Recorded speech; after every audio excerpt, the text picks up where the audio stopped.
Okay, this will be the last question of this particular segment.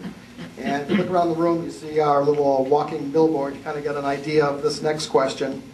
And that is sorry for a long preamble, but the 16th Amendment to the Constitution was ratified in 1913, gave Congress the power to lay and collect an income tax from whatever source derived.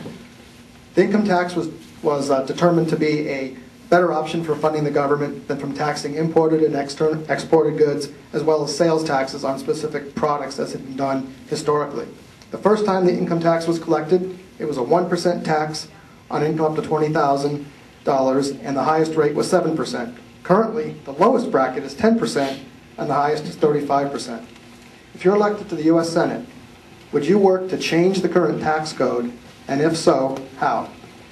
And Ovid, you're up first. Oh, no, I'm sorry. Kelly, you are. I'm sorry, Kelly. Let's see if you're paying attention. Well, first of all, I think with the progression of our income tax, it demonstrates why we certainly don't want an income tax at a state level, right? Once they say it's 1%, every year they're trying to pass more, and that's obviously at a state level very important for us to maintain that here in New Hampshire. But with respect to the federal income tax, code, I think that we should start over. I frankly think we should repeal the code because it is so complicated that we really need to simplify the IRS code, because the fact that you need so many lawyers and accountants just to do your tax returns, and these are not complicated tax returns, in my view, is a travesty. And so we should start over. We could save money just on the administration of the code if we did that. And finally, I do think that we shouldn't be increasing income taxes, and this administration is certainly doing that, and it's going to have an impact on people and small businesses and their ability to go forward and create the jobs that we need right now. And also with respect to our business taxes, as was referred to earlier, we have the second highest corporate tax rate in this country, and that puts us at a disadvantage with respect to other countries and businesses that want to stay here and grow jobs. So we need to simplify the tax code, start over. And it should be, frankly, you should be able to fill out your taxes on a single sheet of paper as opposed to the complicated nature of which they are right now. And so that's what I would support. I think it's something that should be taken up right away, and it should be one of the priorities of the Senate and Congress as we go forward. Well, one of the reasons why we have such a complicated tax structure, and incidentally, anybody want to take a guess as to how many tax forms the IRS has? 187. 187 tax forms. Is that beautiful or what? Well, one of the reasons why we have such a complicated tax thing is precisely because of lawyers and accountants.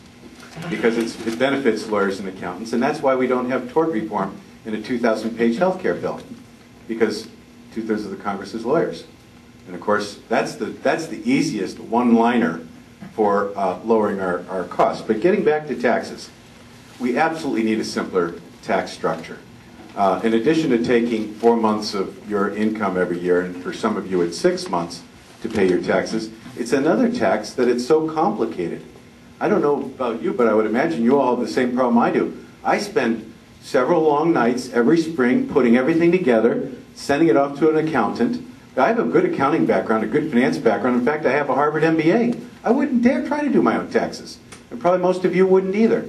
So I send it off to an accountant, and a couple weeks later I get back a big package of paper and a big bill. And that's just not right. We should simplify this. It's actually another tax that it takes you so much time, and it's so complicated to do your taxes. And the IRS is a perfect metaphor for all of the other bloat and waste and excessive regulation of our government. It's got to be trimmed back. It's just, everything about the government is just becoming monstrous. And it's got to be made leaner, more efficient, and more built to serve the citizens that it represents. And so Steve Forbes came up with a great idea a few years ago, which we should revisit, which is a flat tax. We take a certain number and say, up to this level, you don't have to pay a tax at all.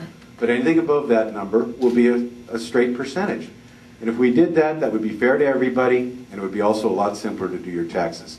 So that's one of the many changes. And oh, by the way, that's how we reduce the cost of our government, because we wouldn't need such a gigantic bureaucracy in the IRS if we just simplified the tax code. Thank you.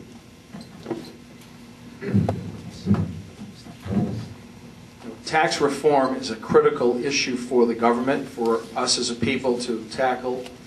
We also need to make sure that when we talk about tax reform, it isn't just about individual tax returns, but it's about business taxes. And so the whole system has become out of whack. It's become distorted because special interests get into the tax code and try to manipulate it and change it. Steve Forbes did have a good idea about a flat tax, about tax simplification, which is why I'm very proud of the fact that he's supporting me. And he's maybe sent some letters out to you all. I want to work with Steve Forbes, who's thought long and hard about this, and other like-minded people who want to simplify our tax system. And I come back to a point I made earlier. One of the reasons we're having a hard time getting out of this economic recession is that there's a lot of uncertainty in the market. A lot of businesses are unwilling to take risk because they don't know whether or not cap and trade is going to be enacted. It's been passed by the House. It's waiting to be dealt with by the Senate. Businesses don't know what kind of market they're going to have because of all the changes that Washington wants to make. And a lot of that is built into the tax code. Cap and trade is using the punitive power of taxation to affect some sort of good, which is fighting global warming. Where the jury's still out on that, isn't it? It's an issue. Climate change is an issue, but it shouldn't be cap and trade as a strategy for trying to deal with that. Again, manipulating the tax system for purposes other than raising revenues to pay expenses. Now I come back to the simple New Hampshire proposition. We have to balance our budgets in New Hampshire because we're constitutionally required to do that. The federal government should be constitutionally required to balance its budget. And the taxes should only be raised and imposed to the extent necessary to pay for the expenses of government. Mel Thompson used to say, low taxes are the result of low spending.